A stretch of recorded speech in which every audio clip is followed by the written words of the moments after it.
तो पाकिस्तान को मिर्ची लगी है।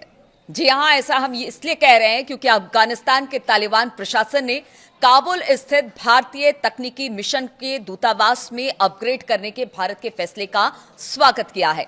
कतर में काबुल के राजदूत सुहेल शाहीन ने कहा कि भारत का ये कदम क्षेत्रीय शांति और स्थिरता में मदद करेगा। शाहीन ने भारत का आभार व्यक्त करते हुए कहा कि अफगानिस्तान सभी मिशनों की सुरक्षा सुनिश्चित की जाएगी और किसी को भी कोई दिक्कत नहीं होने दी जाएगी।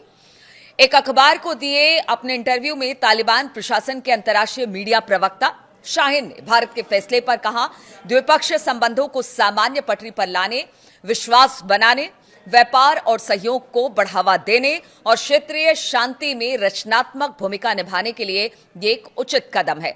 मैं नई दिल्ली के इस फैसले का स्वागत करता हूं। तो देखिए, काबुल में जिस तरह से भारतीय दूतावास खोलने का फैसला लिया गया, अब ऐसे में खबर यही आ रही है कि क्या अब तालिबान को भारत रूस की तरह मान्यता दे देगा? और ये सबसे बड़ा सवाल है, क्योंकि जिस तरह से पीछे हमने कुछ दिनों में भारत और अफगानिस्तान के बीच बढ़ते संबंधों को देखा, उसके बाद यही कयास लगाए जा रहे हैं। भारत ने अफगानिस्तान के साथ अपने द्विपक्षीय संबंधों को गहरा करने के व्यापक प्रयासों के तहत मंगलवार को काबुल में अपने तकनीकी मिशन को दूतावास का दर्जा देने की घोषणा कर दी है। अफगानिस्तान के विदेश मंत्री आमिर खान मुत्तकी की हालिया भारत यात्रा के बाद दिल्ली ने यह अहम ऐलान किया है। और देखिए, कहा भी यही जा रहा था कि हो सकता है कि इसके बाद कोई बड़ा ऐलान अफगानिस्तान और भारत के बीच हो।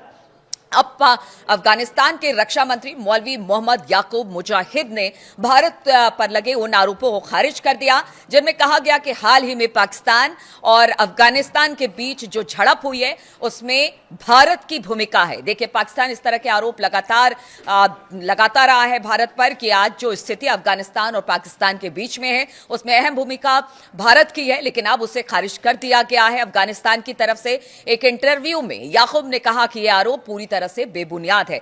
उन्होंने कहा कि अफगानिस्तान ने कभी किसी दूसरे देश को अपनी जमीन का इस्तेमाल नहीं करने दिया। हम एक स्वतंत्र देश हैं और भारत और पाकिस्तान से हमारे जो रिश्ते हैं सिर्फ राष्ट्रीय हितों के आधार पर तय होते हैं। पाक ने भारत पर आरोप लगाते हुए बीते दिनों 11 अक्टूबर को काबुल में हुए धमाकों के कुछ दिन बाद अफगानिस्तान और पाकिस्तान की सीमा पर हिंसक झड़प जो थी वो शुरू हो गई थी। उस समय तालिबान के विदेश मंत्री आमिर मुत्तकी भारत दौरे पर ही थे।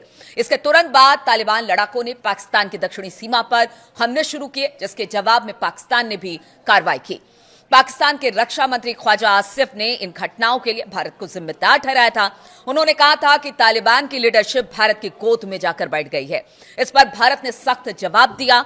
भारत ने कहा था कि पाकिस्तान की पुरानी आदत है कि वो अपने आंतरिक नाकामियों के लिए पड़ोसियों को दोष देता रहता है और ये दोष देना वो बंद करे। अब अफगानिस्तान ने भी कह दिया है कि भारत ने किसी तरह से कोई बात इसमें नहीं की है।